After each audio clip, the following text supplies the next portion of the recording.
So we've made it all the way to your newest single, Lighthouse, that was released just in the last month or so. The music video already has over 100,000 views. You just dropped this video. So how has the response been so far for the song and the video? You know what? It's overwhelming because I kind of went into this with no expectations. Due to the dark ages of the pandemic, I had to go back to doing a day job. So it took me 2.5 years to like get out my first single, which people won't have to wait that long again. That's not going to happen. And it was due to like I had this vision of this underwater music video that went along with this song. This song turned into such an extension of an extension of an extension of art projects because it's like, okay, we have the song. Rocky was a big part. Rocky and his friend Brian, who are like, big contributors to the rock band end of my music. They had a contribution to this. So we wrote the song together and then I wrote the lyrics and I'm like, well, these lyrics are personal, but I feel like a nautical theme going on here with a quote unquote mermaid water siren.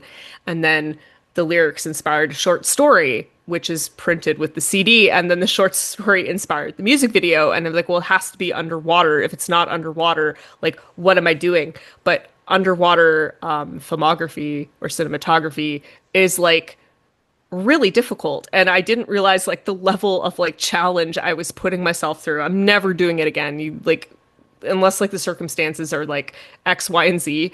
It was the hardest thing I've ever done in my life. It was so frustrating, but we did it, and I think that that's why the response has been so big because we did something like I don't really know of any other metal bands doing like a whole acting sequence underwater like that. Like I've seen it in music videos here and there and they're looking pretty and ethereal and cool, but like to actually like lip sync underwater and act out this whole performance underwater, it's like I caramba, like it was a lot.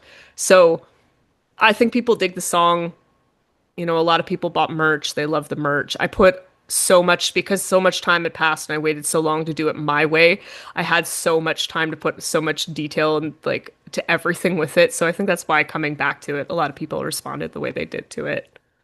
Man, that song sounds so good with a Thank you. good pair of headphones on.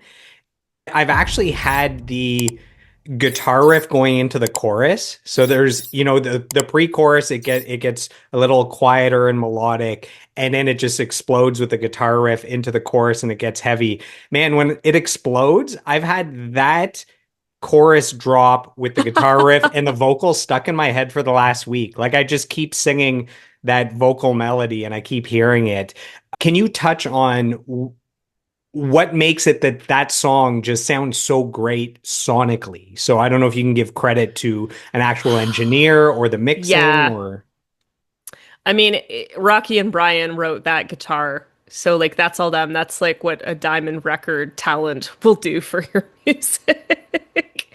Um So there was that, but also like it's no secret now, but my current co-producer and engineer is JD, and he used to be in the band Ice Nine Kills. He's best known for his work with Motionless in White. So obviously Chris Motionless hooked me up with this awesome person. But I think that JD is a big part of like the sound moving forward and just like his level of engineering and mixing is like top notch, next level. I mean, he has so many radio rock songs and songs on the charts and it shows he has so many awards. So it's just it was like the next thing to do is like I gotta grow and I gotta grow with someone, and at the time I was presented the opportunity, I'm like absolutely. So I mean I credit them, like yes, like there's my composing team and they've been absolutely fantastic, you know me, Rocky, Brian, Spencer, but like bringing in JD and getting him to like bring it up to that next level I think is what's done it. So moving into the next album, that's like the level of production that we're going for.